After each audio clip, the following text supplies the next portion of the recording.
கேட்குற கேள்வி அதான் ஐயா. மோடி வாட்ஸ்அப் பண்றாரு சரி. யாரை கூப்பிடணும்? தமிழ்நாட்டுல இளைஞர்கள், தொண்டர்கள், முதியவர்கள், பெரியவர்கள் எல்லாருமே அண்ணாமலை பின்னாடி தான் இருக்காங்க. நயினார் நாகேந்திரன் யாருன்னே தெரியாது. நயினார் 10 பேர் கூட தெரியாது. நயினார் யார் ஓட்டு போடுவான்? நயினார் முகத்துக்காக ஒருத்தனும் ஓட்டு போட மாட்டான். இன்னைக்கு வந்து பிஜேபிக்காக விடுற ஓட்டு எல்லாமே அண்ணாமலை முகத்துக்காக. அப்படி இருக்கும்போது நேத்து கன்னியாகுமரியில பிரச்சாரத்துக்கு வந்த மோடி யார வாகனத்துல கூட்டு இருக்கணும்? முன்னாடி வந்து அண்ணாமலை நிறுத்திக்கணும். நயினாரத்துக்கு பின்னாடி போட்டுருக்கணும். இங்க அண்ணாமலைக்கு முதுகுக்கு பின்னாடி போட்டிருக்காரு. ரைட் சைடுல வந்து யாரு? வலது பக்கம் நயினார் நாகேந்திரன், இடது பக்கம் எடப்பாடி. இவங்களுக்காக யாரையா ஓட்டு போடுவான்? அதிமுக தொண்டர்கள் அத்தனை பேர் அண்ணாமலை பின்னாடி இருக்காங்க. அதிமுக அமைச்சர்கள் இன்னைக்கு அதிமுக வேட்பாளர்கள் அவ்வளவு பேருமே அண்ணாமலை பிரச்சாரம் பண்ண வாங்கன்னு அப்படியே சிவப்பு கமல வச்சு கூப்பிடுறான் ஒவ்வொருத்தனும். போய் பிரச்சாரம் பண்றாருங்க. இப்ப அண்ணாமலை அதிமுக கேண்டிடேட் அவ்வளவு இருக்கும் தெரிஞ்சு போச்சு. அண்ணாமலை பிரச்சாரம் பண்ணலன்னா ஜெயிக்க முடியாது தெரிஞ்சு போச்சு. இப்ப எடப்பாடி பிரச்சாரம் பண்ணலாம் ஒருத்தனை ஓட்டு போட மாட்டான். அது தெரிஞ்சு போச்சு. செல்லூர் ராஜ் பாருங்க, அண்ணாமலை வந்து இப்போ யாரு நம்ம ஐயா இவர் முத்துராமலிங்க தேவர் அளவுக்கு புழுந்துட்டாரு. அப்ப நீங்க புரிஞ்சுக்கோங்க ஐயா. நான் என்ன சொல்றேன்னா, அண்ணாமலைங்கிற ஒரு முகம் இல்லாம பிஜேபிலயும் சரி அதிமுகலையும் சரி ஒரு வேட்பாளரும் ஜெயிக்க முடியாது. நயினார் 100 ஓட்டு 1000 ஓட்டு கூட ஒழுங்கா வாங்க முடியாது தனியா நின்னாருன்னா. ஓட்டு அத்தனையுமே அண்ணாமலைக்குள்ள ஓட்டு தான். அப்போ மோடி அவர்கள் யார ரோட் ஷோ போகும்போது வலது பக்கம் முன்னாடி நிறுத்தி கூட்டி போயிருக்கணும், முன்னாடி நிக்க வச்சிருக்கணும். அண்ணாமலை இவரு ரொம்ப வருத்தங்க. நேத்து அந்த ரோட் ஷோ பார்க்கும்போது தொண்டர்கள் கீழே குதிக்கிறான். அண்ணாமலை கத்துறா, அண்ணாமலை முகமே தெரிய மாட்டேங்குதுங்க, மறைச்சிக்கிட்டாங்க. இந்த பக்கம் எடப்பாடி, இந்த பக்கம் பொன் ராதாகிருஷ்ணன், முதுகுக்கு முன்னாடி அண்ணாமலை. ஏங்க என்ன எப்படி ஒரு தலைவன் இவரை கொண்டு இதை அவரை அசிங்கப்படுத்த மாதிரி தானங்க இது? சும்மா அசிங்கப்படுத்த மாதிரி தான். நீங்க இன்னைக்கு திருச்சியில மீட்டிங் சும்மா என்னமோ எல்லாருமே நீங்க சொல்ல அண்ணாமலை தான் கூப்பிடுறான். ஏடிங்க பின்ன ஏங்க அண்ணாமலைங்கிற முகம் இல்லாம இன்னைக்கு எடப்பாடி முதலமைச்சர் ஆக முடியாது. அண்ணாமலை தயவு தேவை. ஆமா ஆமா. அதனால இங்க புரிஞ்சுக்குவாங்க. இங்க வந்து என்னமோ நடக்குது.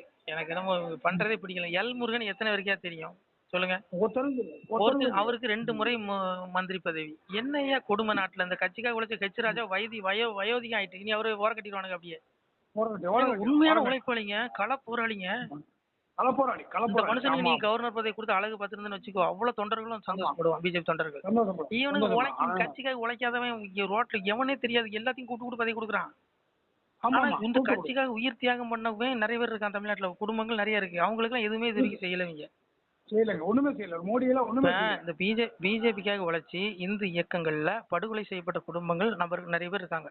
சில குடும்பங்கள் ஒரு உறவினர்களை இழந்தவங்க இருக்காங்க. அந்த குடும்பத்துல ஒரு பதவி கொடு, எம்எல்ஏ சீட்டு கொடு. அதை விட்டுட்டு ஏற்கனவே நின்று பிஜேபியில நின்று எவன் மண்ண கவனாலும் அவனுக்கு தான் சீட்டு. அப்புறம் கட்சி இங்கேயே ஒரு வயிற்றுச்சலா இருக்கு. இவனுக்கு பண்றதே பிடிக்கலையா?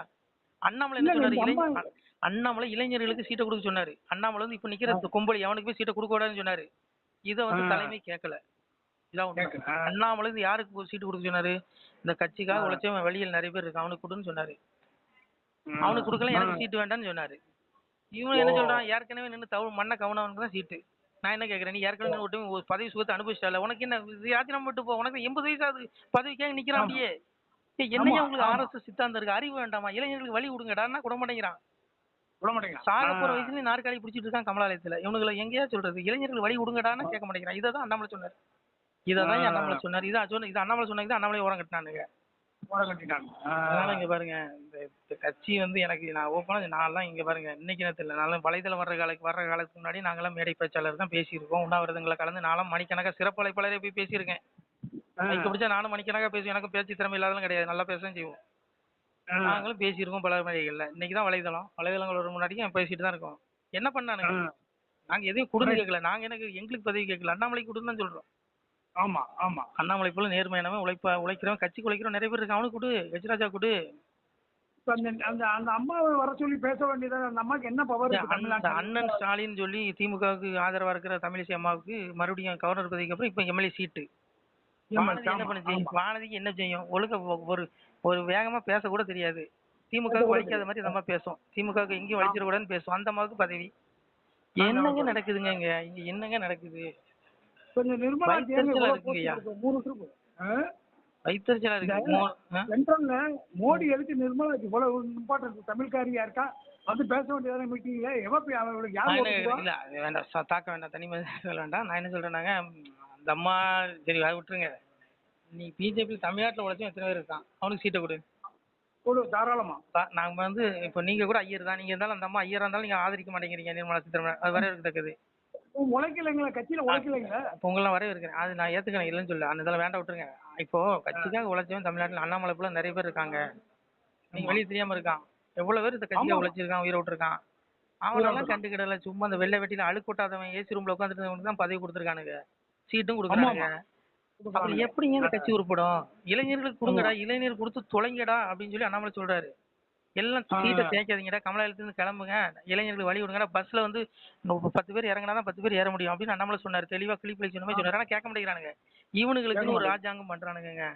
இவனுக்கு வந்து நான் சொல்லலாம், கடந்த காலங்களில் என்ன பண்ணுவானுங்க, அமித்ஷா வந்து ஃபைவ் ஸ்டார் ஹோட்டலில் வந்து தங்குவாரு. இவனுக்கு போய் 10 பேர் போய் பொன்னாடை போட்டு பாரத் மாதிரி ஜெயம்பான் அவ்வளோன்னு சொல்லுவாங்க. வந்துருவானுங்க. இதான் அரசியல் பண்ணா. ஒரு ஒத்த ஓட்டு பாஜக. இன்னைக்கு எப்படி இருக்கு? அப்ப இன்னைக்கு இவ்வளவு தூரம் வளர்த்துக்க அந்த மனுஷனா நீ வந்து ஏன் இப்படி பண்ற? ரொம்ப வேதனையா இருக்கியா? அதனால பிஜேபி தயவுசெய்து பேசாதீங்க. எனக்கு மோடி செஞ்சது உண்மையில எனக்கு பிடிக்கல. துரோகம் தான். என்ன பண்ற? அண்ணாமலைக்கு பண்ண துரோகம். நீ ராஜாக்கு சீட்டு கொடுக்கலாம் துரோகம் தாங்க. பெரிய துரோகம், பச்சை துரோகங்க. நீ அந்த அவருக்கு கவர்னர் பதவி கொடுத்துருக்கணுங்க. ஏன் அவர் பெரிய உழைப்பாளிங்க. எல்முருகனுக்கு 2 தடவை அமைச்சர் பதவி கொடுத்துருக்கீங்க. ஒரு கட்சிக்கு ஒண்ணு தெரியாது. இந்த எல்முருகன் யாருன்னே தெரியாதுங்க. இந்த பிஜேபி வர இந்த தலைவர் ஆக்கிறவங்க யாருன்னே தெரியாது. எனக்கும் தெரியாதுங்க. நீ ஒரு டைம் அமைச்சர் பதவி கொடுத்தல, ஒரு தடவை இவருக்கு நம்ம ஐயாவுக்கு கொடு, ஹெச்ராஜா கொடு, ஏன் கொடுக்கல? சரி உண்மையா பாருங்க. அரசியல் வந்து ரொம்ப மோசம். அரசியல் எந்த கட்சிக்காரன் நம்புறேனே தெரியல. நம்ம சிவனை பாருங்க, அப்பாவை பாருங்க. விடுங்க, இவங்களை விட்டு தரீங்க. சரியா? ஆமா. ஏன்னா அந்த ஒண்ணுதான் வருத்தம்.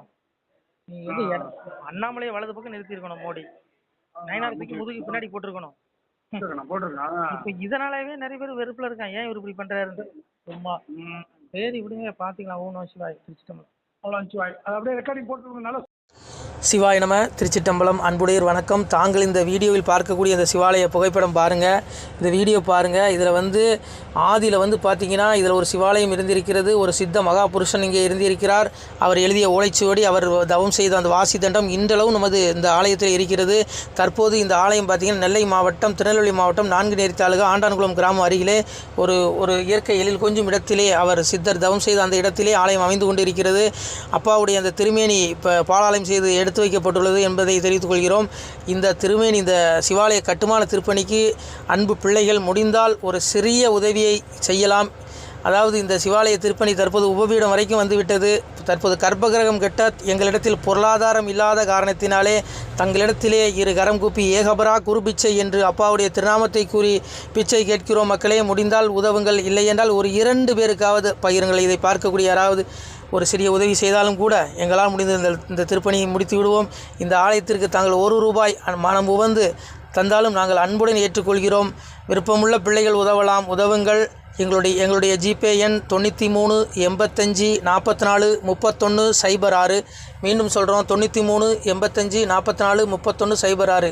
இந்த எண்ணுக்கு நீங்கள் முடிந்தால் நீங்கள் 1 ரூபா மனமு வந்து தந்தாலும் அன்புடன் ஏற்றுக்கொள்கிறோம். பிள்ளைகளே, எம்பெருமானுடைய அப்பன் அருள் நிச்சயம் உங்களுக்கு கிடைக்கும். நான் சொல்லலை, அப்பாவே சொல்லுவான், வாழுவீர் தாழ்வில்லாமல் மக்களும் கிளைகள் கொஞ்சி நாளுமே மகிழ்ச்சியை கூர்ந்து நலமுடன் வாழும்போது நீளுமே எனது செங்கோல் நீதியும் நெறிபோல் வந்து ஆளுமே உங்கள் தன்னை அன்புடன் அலையா வண்ணம் மக்களே நீங்கள் எல்லாம் வாழ் பொன்னம் பதியிற் சென்று முக்கியமான யுகநிலம் அதிலே தன்னால் கக்கிய பொன்கள் ஸ்வர்ணம் கைமணம் குளிர அன்னம் பொக்கிசம் நிறைய வைத்து புகழ உண்டு இனிதாய் வாழ்வீர்.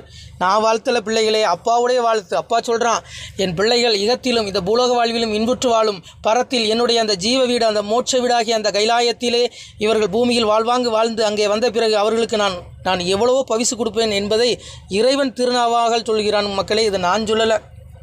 அப்போவே சொல்லுவான், ஆணுடன் பெண்ணும் பெற்று அதிகமாய் செல்வமாகி தானுட நினைவு முற்று தர்மமும் நெறியும் கற்று வேணும் நீள் காலம் எல்லாம் மெல்லியருடனே வாழ்ந்து பூணுதல் கமலநாதன் பொற்பதம் பெற்று வாழ்வீர். அப்பா சொல்கிறான், ஆணுடன் பெண்ணும் பெற்று அதிகமாய் செல்வமாய், என் பிள்ளைகள், என்னை வழிபடக்கூடிய பிள்ளைகள், என்னை வணங்கக்கூடிய பிள்ளைகள் பூமியிலே ஆணுடன் பெண்ணும் பெற்று அதிகமாய் செல்வமாகி நான் தானுடன் நினைவுமுட்டு தர்மமும் நெறியும் கட்டு நீதி நெறியோடு வாழ்ந்து என் பிள்ளைகள் என்னை வந்து அடைவார்கள் என்று அப்பனே சொல்கிறான் மக்களே. அதனால் இந்த சிவாலய திருப்பணிக்கு உதவி செய்யக்கூடிய பிள்ளைகளுக்கு எம் பெருமான் அப்பாவுடைய ஈசனுடைய அந்த திருவருள் நிச்சயம் கிடைக்கும் என்பதில் எல்லளவும் ஐயமில்லை மக்களே. முடிந்தால் இந்த வீடியோ 2 பேருக்காவது பகிருங்கள். நன்றி. நம சிவாய. திருச்சிட்டம்பலம். மேலும் எம் பெருமானே சொல்லுவான், பிள்ளைகளே, நீங்கள் இந்த பெரும்புவியை ஆள்வதற்கு வெள்ளானை மீதேற விடை தந்தோம் உங்களுக்கு. ஆனாலும் மக்கால் நீர் ஆளுவீர் ராஜ்யத்தை வானோர் அறியவும் வாழ்த்தினோம் நீர்வாழ. வாசவனும் தேவர் மறையவரும் தான் வாழ பேசறியதை வார் பெற்ற மக்கள் தான் வாழ. கன்னிமார் பெண்கள் பெற்ற கை சான்றோர் தான் வாழ. அன்னை பத்திரத்தால் அமுதருந்தி நீர் வாழ. முக்கந்தன் வாழ முனிமார்கீலை வாழ. தக்கந்தலை துணித்த தம்பிரான் தான் வாழ. மேலோக நீதி விளங்கி மனுவாழ. பூலோகம் உள்ளளவும் பொய்யருகி மெய்வாழ. நல்லோரும் வாழ நவில் போரும் தான் வாழ. எல்லோரும் வாழ இருந்து நீடூழி வாழ்க. அப்பா சிவபெருமானை வாழ்த்துறான். வானோர் அறியவும் வாழ்த்தினோம் நீர்வாழ. வானவர்கள் தேவர்கள் அறிய உங்களை வாழ்த்துகிறேன் பிள்ளைகளே. இந்த கலியுகம் முடிந்து வரக்கூடிய தர்மயுகத்தில் நீங்கள் வருவீர்கள். மனிதனுடைய உடல் மட்டும்தான் அழிகிறது பிள்ளைகளை, ஆத்மாவுக்கு ஒருபோதும் அழிவில்லை. அந்த ஆத்மா இறைவனை தேடக்கூடிய பிள்ளைகளுக்கு ஒருபோதும் அழிவில்லை. அவர்கள் ஜீவ விட்டை முக்தி விட்டை அடைவார்கள். அது மட்டுமல்லாமல் இந்த கலியுகம் அழிந்து வரக்கூடிய அந்த ஸ்வர்க்கத்துக்கு இணையான அந்த தர்மயுக வாழ்வையும் பெறுவீர்கள் என்று அப்பன் சிவபெருமானை வாழ்த்துகிறான். அது என்னுடைய பாடல் அல்ல, அப்பாவுடைய பாடல். நம சிவாய. பிள்ளைகளே, முடிந்தால் இந்த வீடியோ 2 பேருக்காக ஷேர் பண்ணுங்கள். உங்களுக்கு கோடி புண்ணியம் கிடைக்கும். ஈசன் அருள் பரிபூர்ணமாக உண்டு. உங்களால் ஒரு சிவாலயம் பரிபூர்ணமாக திருப்பணி முடியும் என்பதை நம்புகிறோம் மக்களே. சிவாய நம. திருச்சிட்டம்பலம், தில்லையம்பலம், பொன்னம்பலம்.